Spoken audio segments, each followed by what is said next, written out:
थोड़े दिन पहले ही ईशापुर गांव में खेत मजदूरों और किसानों का संगठन बना था। बुदानी नेता बेनी बाबू ने घर घर घूमकर किसानों से अपील की थी कि तुम लोग अब किसी संगठन या झंडे के नीचे क्यों जाओ।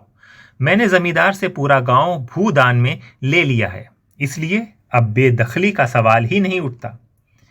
जयप्रकाश बाबू जल्दी ही आने वाले हैं और आदर्श सर्वोदय गांव की नींव पड़ने वाली है। लेकिन गांव के लड़कों ने उनकी बात नहीं मानी। जब से खेत मजदूरों और बटाईदारों के एक आध लड़के पढ़ने लगे हैं, तब से वो किसी की बात नहीं मानते।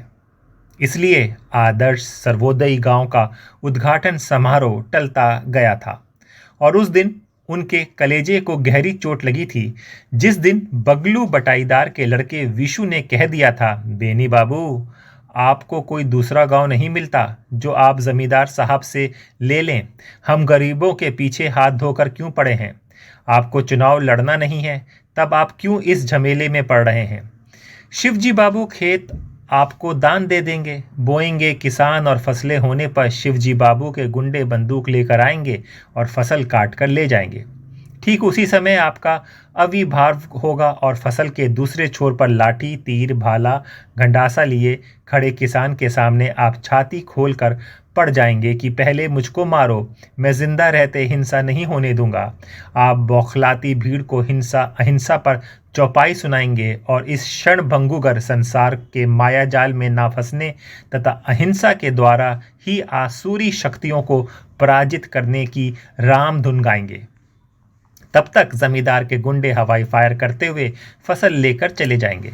फिर आप संतोष की लंबी सांस खींचते हुए शहर चले जाएंगे, अपने बड़े नेताओं को बताने की अहिंसा के ब्रह्मास्त्र से मैंने आज एक दानवी हिंसा पर विजय प्राप्त कर ली और बहुत बड़े खून खराबे को रोका है। दूसरे दिन आप जमींदार की देहरी पर पहुंचेंगे और सत्संग होगा। नेताओं और अफसरों के इस अहिंसक विजय समारोह में बगल का गांव भी आपको दान में मिल जाएगा। आप वहां भी खून खराबा रोकने के लिए पहुंच जाएंगे। आपकी ये लीला अनंत है बेनी बाबू, और इस अनंत की चक्की में हम गरीब पिस गए हैं। आप हमें क्षमा करिए। हम गरीबों को हमारी ही हिंसा पर छोड़ दीजिए। कम से कम अपनी फसल की रक्षा ही हम कर लेंगे, जिससे साल भर भूखा मरना नहीं पड़ेगा। इस लड़के ने उनकी आत्मा हिला दी थी। बेनी बाबू अगर गलती से भी उस गांव से गुजरते तो लड़के बुदानी जा के नारे लगाकर चिढ़ाने लगते। विशु भगलूदार बटाईदार का लड़का है। भगलू अपना पेट काट कर विशु को पढ़ा रहा है। विशु के साथ इसी गांव के 2 लड़के और हैं जो पढ़ रहे हैं। बेनी बाबू ने थाने भर में कह दिया है कि ईशापुर के कच्ची उम्र के लड़कों में दायित्वहीनता उत्साह है। वहाँ के बड़े बूढ़े उन्हें रोकते नहीं। किसी दिन सब भारतीय आदर्श उस गांव में धराशाही हो जाएगा, तब हम क्या कर सकते हैं? हमारी जन्म जन्म की साधना पराजित हो जाएगी। ये कर्म भूमि मरण भूमि में बदल जाएगी। ये सब मुझसे नहीं देखा जाएगा। मैंने उस गांव में जाना छोड़ दिया है। अब उस गांव में उन तत्वों का आवागम प्रारंभ हुआ है जो उपद्रवी हैं, हिंसा में विश्वास करते हैं। ईशापुर गांव में अब प्रभात फेरी नहीं होती। शाम को लाल झंडा लेकर जुलूस निकलता है। जो नारियों एक दिन प्रभात फेरी में नहीं आई, रामधुन नहीं गाया, वो जुलूस में जा रही हैं, इनकलाब गा रही हैं। धर्मचर्या के बदले विलास होता है। बजरू अहीर जो भैंस चराता था वो और समझता था कि 1.5 गज चौड़ी भैंस की पीठ ही पृथ्वी की चौड़ाई है। जिसकी दुनिया सिमट कर भैंस की पीठ पर चली गई थी, अब नेता बन गया है और भाषण देता है। उस दिन वह कंधे पर लाठी लिए सड़क पर मिल गया। मैंने कहा, बजरू, ये लाठी लेकर घूमना अच्छी बात नहीं है। वो कहने लगा, बेनी बाबू, मैं तो बचपन से ही लाठी लेकर घूमता हूँ। मैंने उसे समझाया, तुम भैंस को मारने के लिए लाठी रखते थे, अब आदमी को मारने के लिए इसे लेकर घूम रहे हो। बजरू, बहुत फक्र आ गया है, बहुत।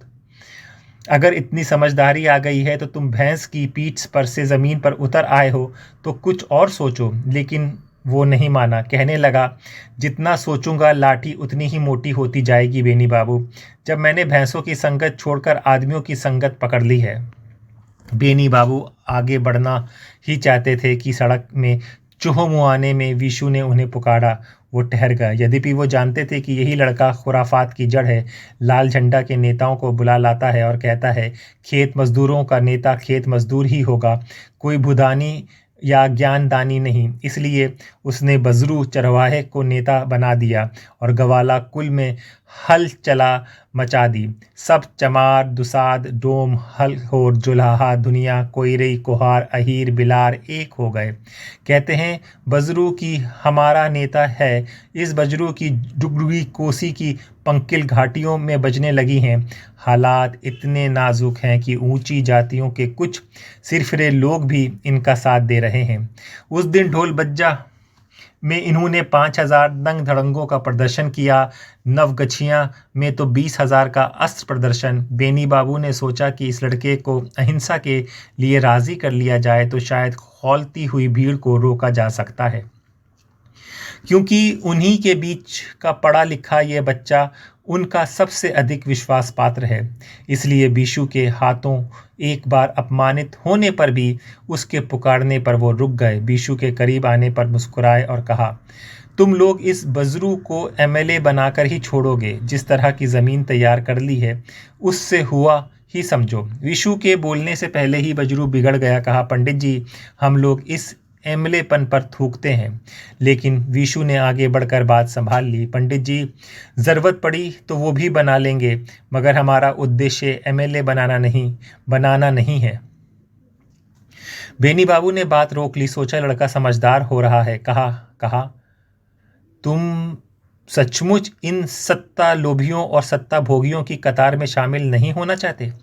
ये सत्ता ही संपूर्ण विग्रह की जन्मदायिनी है। इससे जितना दूर रहो उतना ही भला। देखते नहीं, मैं चुनाव में तटस्थ रहा करता हूँ। मैं तो निर्विकासित सेवी हूँ।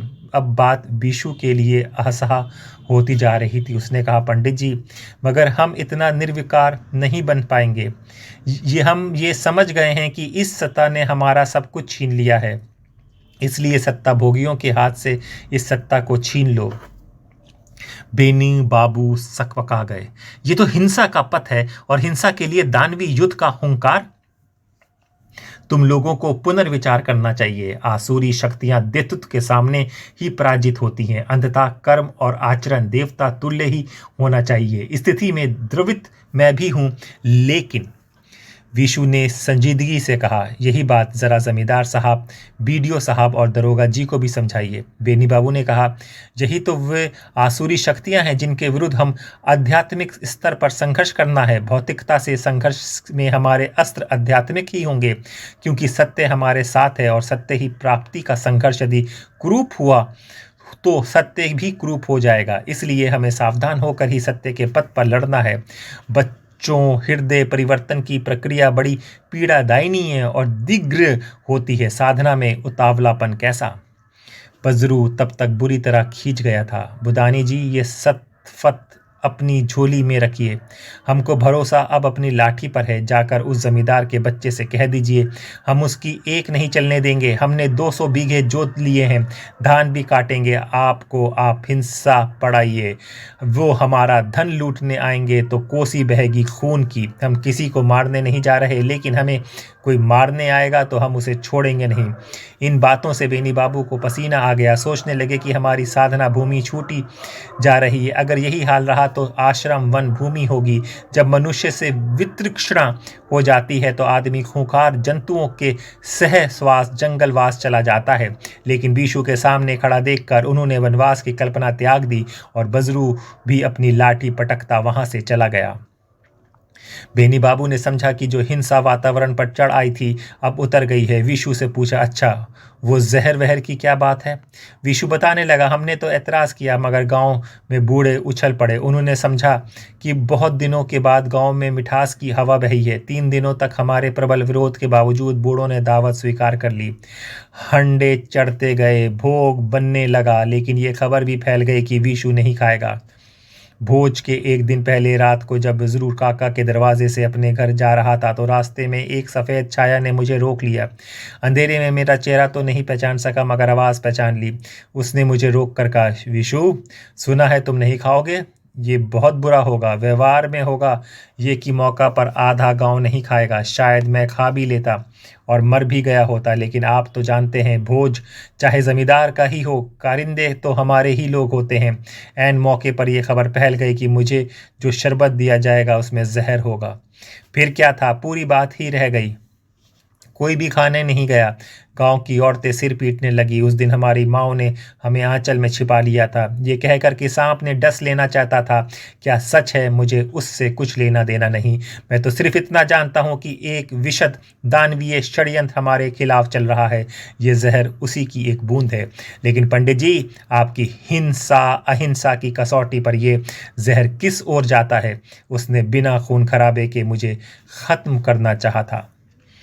बेनी बाबू ने बीशु को कोई जवाब नहीं दिया। हरिओम, भगवान रक्षा करे। जहां मैंने 20 वर्षों की तपस्या की, मेरी इस कर्मभूमि की ये दुर्दशा। और वो आकाश की ओर देखते हुए वहां से चले गए। बरसात शुरू हो गई थी। कोसी की बेगवती धारा में इलाका डूबता जा रहा था। धान की फसल भी डूब रही थी। किसानों ने किसान सभा के नेतृत्व में 200 बीघे जमीन पर कब्जा कर खेती शुरू की थी। दिन रात का पहरा खेतों पर लगा हुआ था। बेनी बाबू सांपों के उत्पात से गांव छोड़कर शहर चले गए थे और शहर के आश्रम ही में रह रहे थे। उन्हें गांव से जो खबर मिलती वो संघर्ष की ही होती। उन्होंने सुना था कि ईशापुर गांव लगभग आधा उजड़ गया है और गांव के आधे से अधिक लोग गिरफ्तार होकर जेलों में हैं। 3 मारे गए, 15 इसी बगल के अस्पताल में पड़े हैं। वीशु और बजरू का नाम अखबारों में छपने लगा है। वो 10-10 हजार के जुलूसों का नेतृत्व कर रहे हैं। भिंडा, लखंडी, पारो आदि गांव की सभाओं में भी वीशु भाषण देने लगा है। जमींदार लोग भी जोग बनी और किशनगंज के इलाके से ट्रक से आदमी ला रहे हैं। किसानों ने ऐलान कर दिया है कि अब हम मुंसिफी मुकदमा लड़ने शहर नहीं जाएंगे, सिर्फ फौजदारी लड़ने जाएंगे। बेनी बाबू गठिया रोग से पीड़ित हो गए थे। दिन रात की बरसात में उनके शरीर की गांठों में सर्दी समा गई थी। वो अब चलने फिरने से भी लाचार हो गए थे। दंत कथाओं के नायकों की तरह कहानी सुनते हैं। विशु कोसी के कीचड़ भरी कगारों पर बरसात में 10-10 कोस तक पैदल चलता है और दूसरी सुबह किसी गांव में जबरिया कब्जा करो अभियान का नेतृत्व करता है। बेनी बाबू के गठिया का दर्द दिन ब दिन तेज होता जा रहा था। उन्हें लगता था कि बीशु के आंदोलन के घटाव बढ़ाव के साथ उनकी गठिया के दर्द का संबंध हो गया है। ये भी लगता था कि वो आंदोलन बढ़ता हुआ इस शहर तक आएगा। आज शाम को ही उन्होंने अखबारों में बीशु का वो बयान पढ़ा है जिसमें लखंडी कांड का वर्णन है कि कैसे जमींदार के गुंडों और पुलिस के निहत्थे किसानों पर हमले किए। लेकिन बेनी बाबू के लिए सबसे बड़ी पीड़ादायक खबर वो थी कि जिसमें बताया गया कि विनोबा नगर में बजरू ने किसानों की सभा की है और सर्वसम्मत प्रस्ताव पास कर दिया है। विनोबा नगर का नाम लाल नगर रख दिया गया है और ब्रजेश बाबू की उस भूमि पर भी उन्होंने हल चला दिया है जिसका दान नहीं किया गया था।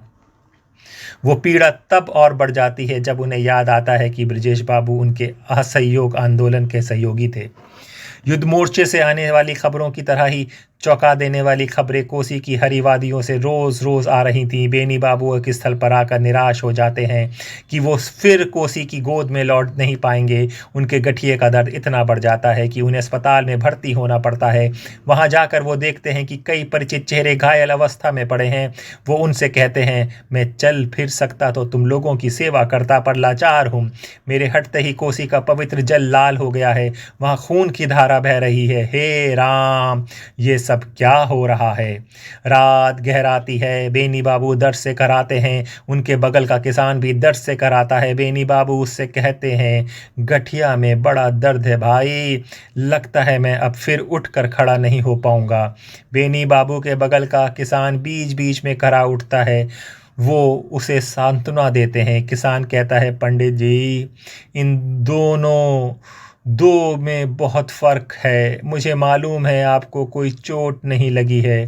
बेनी बाबू अपना दर्द भूलकर उदास हो जाते हैं। सोचते हैं, वीशु होता तो कहता, एक दर्द हिंसक है और दूसरा अहिंसक।